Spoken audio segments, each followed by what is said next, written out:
Halo, Assalamualaikum warahmatullahi wabarakatuh. Sahabat Tektona dimanapun Anda berada di seluruh tanah air, dari Aceh sampai Papua, dari Sabang sampai Merauke. Sahabat Tektona dimanapun Anda berada, kali ini saya sedang berada di tempat produksi kami, yaitu PT Tektona Cipta Niaga. Sahabat Tektona dimanapun Anda berada, pada kesempatan ini saya ingin bercerita tentang bagaimana rasanya jatuh dan bangun dari bisnis tersebut. Sahabat semuanya, pada kali ini saya ingin bercerita tentang bagaimana rasanya jatuh dan bangun dalam sebuah bisnis. Sahabat, dalam sebuah bisnis tentu dan pasti akan mengalami yang namanya jatuh dan bangun. Bagaimana dan apa saja jatuh dan bangun tersebut, serta apa saja hikmah yang bisa diambil dalam pelajaran jatuh tersebut, mari kita saksikan video ini sampai dengan selesai.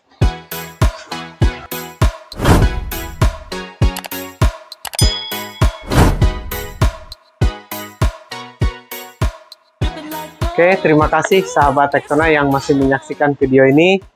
Pada kali ini saya ingin bercerita tentang apa yang sudah sebutkan tadi ya, bahwa bagaimana rasanya jatuh dan bangun dalam sebuah bisnis.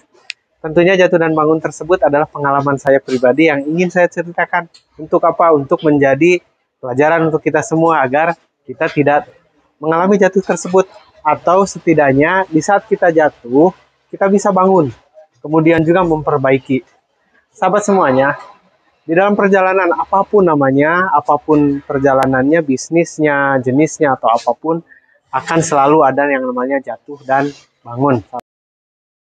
Sahabat semuanya, apabila kita bisa mengambil segala sesuatu di dalam segala kejadian, maka di situ akan bertambah ilmu kita, di situ akan bertambah pengalaman kita, dan di situ akan kita dapat mengambil hikmah yang banyak di situ. Dalam perjalanan merintis bisnis, tentunya saya juga pernah mengalami yang namanya jatuh dan bangun. Sahabat, dalam jatuh tentu akan ada selalu hikmah yang dapat diambil. Bagaikan kita sedang memainkan sebuah bola bekel.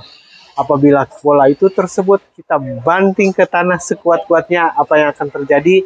Maka bola tersebut akan mantul ke atas setinggi-tingginya. Maka apabila kita jatuh, sebetulnya kita sedang dibanting untuk bangkit, sahabat semuanya. Sahabat semuanya, apabila kita tahu dan menyadari bahwa dalam sekolah, dalam hidup, pasti akan ada ujian. Apa manfaatnya ujian tersebut? Adalah untuk meningkatkan kualitas kita. Kita bisa mengevaluasi, kita bisa mengambil pelajarannya, dan kita bisa bangkit, serta tentunya akan memperbaiki dari apa yang sudah terjadi. Sahabat Tektona dimanapun Anda berada, saya teringat pada waktu itu, yaitu saya masih merintis usaha yang relatif masih kecil. Saat itu sekitar tahun 1998. Waktu itu saya belum mengelola sebuah konveksi, tapi masih berusaha di bidang sablon, sahabat semuanya. Ketika itu jumlah pegawai saya adalah sekitar 12 atau 15 orang. Dan itu merupakan jumlah yang banyak untuk sebuah perusahaan sablon, sahabat. Pada waktu itu, orderan sangat-sangatlah banyak karena kita semangat untuk mencari pekerjaan. Tapi ternyata, sahabat, di tengah perjalanan, kami dengan keterbatasan ilmu, dengan keterbatasan pengalaman, pekerjaan itu akhirnya membludak banyak sekali. Kemudian apa yang terjadi? Semua pekerjaan itu tidak tertangani, kemudian juga semua konsumen yang memberikan order tersebut menarik diri untuk bekerja sama dengan kita. Apa yang terjadi? Semuanya saya bubarkan, semuanya kawan saya berhentikan. Karena apa? Tidak ada konsumen yang mau bekerja sama, merasa kapok, merasa jerah saat itu. Karena kami tidak bisa memenuhi apa yang mereka butuhkan. Sahabat semuanya, apa dibalik itu pelajarannya? Pelajarannya bahwa apabila kita memiliki sebuah usaha, maka kita harus bermitra. Kita jangan ingin berobsesi mengerjakan semuanya itu oleh tenaga kita sendiri. Karena tentunya kita memiliki keterbatasan. Baik itu keterbatasan waktu, kemampuan, kemudian juga keterbatasan segalanya fasilitas. Pelajaran dari itu semua bahwa yang namanya bisnis adalah harus bermitra. Posisikan teman, sahabat yang memiliki profesi yang sama sebagai mitra, bukan sebagai kompetitor. Itu sahabat. Kemudian juga pada tahun 2000, saat itu kami tempatnya mengontrak, belum punya tempat seperti sekarang ini. Kami mengontrak di sebuah tempat dan saat itu habis masa kontraknya. Sementara 2 tahun sebelumnya kami adalah kondisinya sedang jatuh. Tapi apa yang terjadi? Kontrakan habis dan kami harus memperpanjang. Saat itu tidak ada dana. Sahabat semuanya, apa yang kami lakukan? Di saat kami sedang merintis bangun kembali dari kejatuhan pertama, kami bersama-sama berdoa kepada Tuhan, kepada Allah Subhanahu wa Ta'ala. Kami sedang terpepet, kami sedang tidak memiliki apa-apa, sementara kontrakan habis. Apa yang terjadi, sahabat semuanya? Dengan kerja keras bersama-sama, tim yang ada yang baru dibangun, kemudian juga berdoa memohon kepada Allah Subhanahu wa Ta'ala. Dan akhirnya yang tadinya kami minta kepada Allah sekedar untuk membayar kontrakan, apa yang terjadi? Kami bisa membeli rumah di sebelah kontrakan tersebut. Pelajarannya apa, sahabat? Pelajarannya, di saat kita jatuh, kepepet, jangan berhenti berusaha dan kemudian serahkan kepada Yang Maha Kuasa. Banyak-banyak memohon, bahkan memintalah segala sesuatu yang melebihi bahkan dari yang apa kita butuhkan, karena Allah adalah Maha Kuasa memberikannya. Itu sahabat semuanya.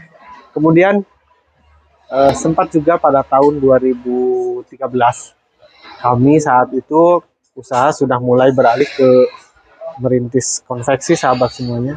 Dengan semangat bersama-sama akhirnya kami mendapatkan pekerjaan yang cukup banyak. Nah, dalam jumlah yang cukup banyak tentunya kami belum banyak pengalaman saat itu. Nah, jumlah tersebut diperoleh dari seseorang yang disebut boleh dibilang adalah perantara, sahabat semuanya. Perantara artinya kami tidak langsung mendapatkan order itu dari sumbernya. Nah, saat itu adalah membuat baju karyawan salah satu pabrik di Karawang yang cukup besar, jumlahnya juga cukup banyak, dan akhirnya kami mengerjakan di dalam. Saat itu kain atau bahan baku untuk seragam tersebut tidak ada di pasaran, artinya kami harus memesan ke pabrik mencelupnya. Waktu berjalan, warnanya ACC, jumlah ACC, dan kami melaksanakannya sampai beres pekerjaan itu, sahabat semuanya. Apa yang terjadi? Setelah selesai dikirim ke pemesan utama, ke pabrik, komplain pabriknya tersebut, sahabat semuanya. Kenapa? Karena tidak sesuai dengan pesanan, katanya seperti itu. Nah, setelah dikonfirmasi, kami dengan perantara tersebut sebetulnya setelah konfirmasi dengan pemesan tersebut, yaitu perantara, kami sempat beberapa kali konfirmasi, kami sempat beberapa kali diskusi, bahannya sudah ACC, jenisnya ACC, modelnya juga ACC, karena kami membuat sampel. Tapi ternyata beda persepsi antara perantara dengan pemesan utama, dan akhirnya kami di situ rugi banyak, rugi besar. Ya, nilainya saat itu cukup besar. Mungkin sampai ratusan juta, sahabat semuanya. Tapi kami tidak putus asa dan kami terus bekerja. Kemudian sahabat, apa pelajaran dari kejadian yang barusan tersebut? Sahabat, hikmah dari kejadian tersebut adalah bahwa sebaiknya di dalam melakukan kerjasama bisnis, maka kita harus membuat sesuatu perjanjian atau kesepakatan yang jelas, bahkan tertulis. Saat itu kami tidak melakukannya. Kami kepercayaan saja. Kemudian juga hikmah berikutnya adalah bahwa sebisa mungkin kita mendapatkan order itu adalah langsung dari sumbernya, jangan melalui perantara. Itu, sahabat semuanya.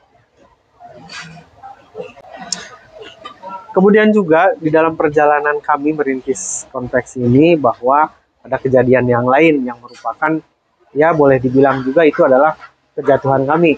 Kenapa? Karena beberapa kali order kami mengalami kerugian, yaitu tidak dilakukan pembayaran oleh pemesan. Alasannya banyak sekali, sahabat. Ada yang tidak sesuai katanya, ada juga bahkan sesuai, bahannya sesuai, diterima dan dipakai oleh mereka, tapi mereka tidak mau bayar. Kenapa? Karena lagi-lagi kami terlalu longgar, kami tidak memiliki kesepakatan bersama, MOU yang jelas, dan akhirnya mereka pun semena-mena dalam melakukan pembayaran. Sahabat semua, pelajaran apa yang didapat bahwa sekecil apapun bisnis kita harus membiasakan diri sesuai dengan tata tertib atau SOP perusahaan, membuat kesepakatan yang jelas. Jangan hanya karena teman atau saudara, maka kita melakukannya seenaknya saja. Nah, biasanya pertemanan yang cukup baik itu beresiko juga untuk tidak bayar, dan itu terjadi dan teralami oleh kami. Artinya, pelajaran yang dapat diambil adalah lakukanlah prosedur yang baik dan benar, kemudian lakukan perjanjian yang jelas, mungkin secara tertulis. Sahabat, demikianlah pengalaman yang saya alami. Mudah-mudahan pengalaman tersebut bermanfaat untuk sahabat semua. Apabila pengalaman dan pelajaran ini bermanfaat, maka silakan like atau share kepada sahabat-sahabat semuanya. Kemudian juga jangan lupa subscribe agar kita selalu bisa mendapatkan pelajaran-pelajaran dari perjalanan konveksi kami. Terima kasih. Assalamualaikum warahmatullahi wabarakatuh.